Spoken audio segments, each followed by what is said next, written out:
I'm an absolute disaster today.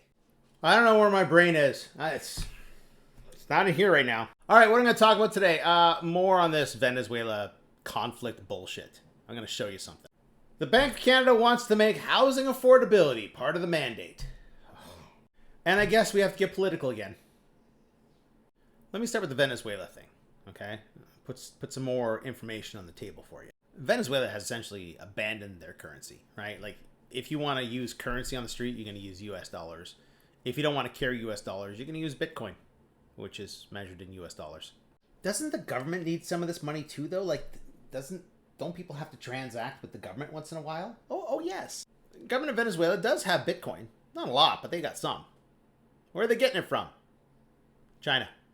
I mentioned that during this conflict between the United States and Venezuela, the United States is still buying oil from Venezuela. You know who else is buying oil from Venezuela? China. And China is trying to avoid the sanctions. China accounted for 68% of Venezuela's oil exports, which of course is more than everyone else combined. Now, another little tidbit you should keep in mind when it comes to Venezuela. The Donald Trump administration is pondering equity stakes in Intel, TSMC, Micron, and Samsung. Pentagon weighing equity stakes in defense contractor like Lockheed. I have heard some people who are in favor of socialism saying this is a wonderful idea, except you guys don't understand what socialism is. Communism and socialism is built on the idea that the proletariat has input into this. That's the public. And people confuse the notion of the proletariat, which is you and me, the public, as being equal to when the government, the public, owns something.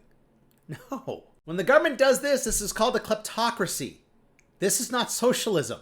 But if governments said they were going to be a kleptocracy, no one would vote for them. Do you know who did this in the past? You guessed it, Venezuela. How is their currency holding up? This conflict is about a lot of very important things, and drugs ain't one of them. All right, let's get to this now. Bank of Canada's Macklem says housing affordability to become more of a focus in mandate review. Let's just recap what the Bank of Canada did to assist the issue with housing affordability now. Right, there was the pandemic, everyone dropped their rates, things got more expensive because money flooded the market. That's not changing. But where they are to blame was that giant spike in 2022 because people were working from home. That increased the demand for housing, especially outside of urban areas. People were buying houses. That demand kept increasing, creating additional price pressure. And then they started to signal the idea that they were going to increase rates. People freaked out and flooded into the market, and prices went through the roof. They're still talking about how much houses we need to build without talking about who's going to buy them. So yeah, the Bank of Canada was slow, and they led to that crazy 2022 bubble. How slow are they? Check this out. Remember a few weeks ago when the CPI data came out, I pointed out how rent was at the top of the list, but rents were falling? Yeah. Average asking rents fall annually for 10th straight month. They're falling year over year. So for 10 months, the rent has been lower this year than a year ago. And Royce Mendez from Desjardins says that the inflation fears are an illusion. Get this. He also points to that disconnect between rent as inflation and what's happening in the market. It'll probably take 6 to 9 months for the official data to catch up. This is 10 months out of date at least. And it's going to take 6 to 9 months for it to catch up? So this is from what? 2 years ago? And don't even get me started about how the interest rate itself has been at the top of the list of making housing less affordable. So let's hope this mandate review creates a push for more accurate data and maybe an acknowledgement of the part they play in this problem. All right, let me wrap it up with this. I guess we're getting political again, because since Pierre Poilievre has been elected back into the House of Commons, the anti-liberal propaganda has gone through the roof. Look, let's get real. He's backed by the same people that support Trump, and they're after the same things. Just remember, these are the people that control some of the media in Canada, because this was a big thing a couple days ago. How the Conservatives are now in the lead. But are they? Really? Like, it's only one polling company. It's Abacus. And Abacus always has the Liberals less than everyone else and the Conservatives more than everyone else.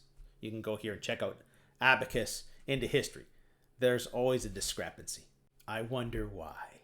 Do you remember when car theft was a huge problem in Canada? All the videos were about car theft. Car theft, car theft, car theft. And it was the liberal laws that were the problem. Ontario fighting auto theft by cracking down on car thieves. Oh, interesting. Not so much of a federal problem anymore. And in fact, over the last 6 months, auto theft has dropped almost 26% in Ontario and 19.1% nationwide. Did the Conservatives take over at the beginning of the year? No, they didn't. Interesting. Don't believe these people. As we fight for our lives, literally, as we fight to disassociate ourselves from the shit show that is the United States, these people want to hand you over on a silver platter. Look, the MAGA Republicans want to bring back slavery. Only thing with slavery, you need people to be the slaves. Where do you think they're going to get those people? And who do you think is going to hand them over?